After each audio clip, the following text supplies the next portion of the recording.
When I'm talking with clients about new brand names, which of course happens very frequently, they often are under the misbelief that they need to come up with a name that is completely original and unique. To do so would actually be extremely difficult. A trademark or a new brand name does not have to be entirely unique. It just needs to be unique in your industry.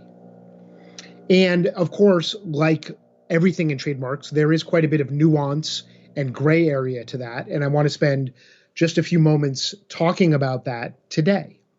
You see, trademarks can coexist when they're used for different products and services. Some well known examples include Delta Airlines and Delta Faucets, or Peter Pan bus lines and Peter Pan peanut butter.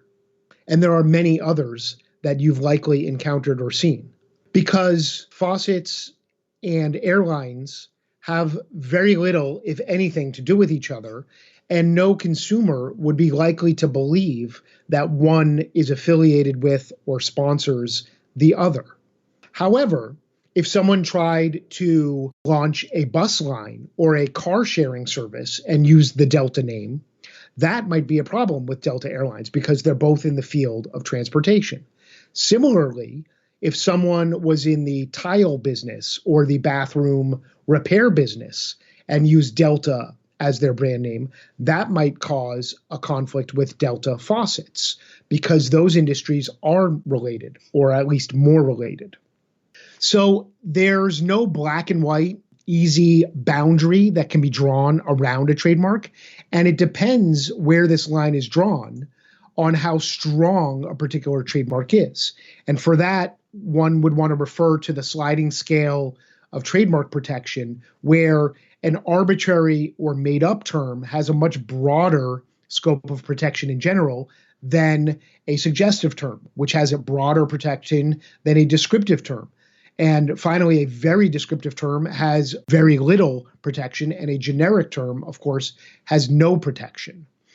So these are the considerations that trademark attorneys are advising and discussing with clients all the time when they're proposing new names and doing searches to determine whether or not a name is clear.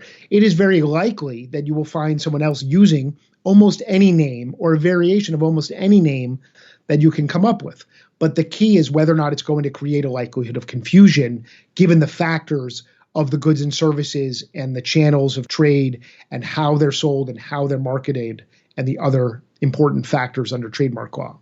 So trademarks can coexist in different industries, but there is a lot of gray area. Every situation is unique, and it is very valuable to consult an attorney when trying to figure out whether two in particular can coexist.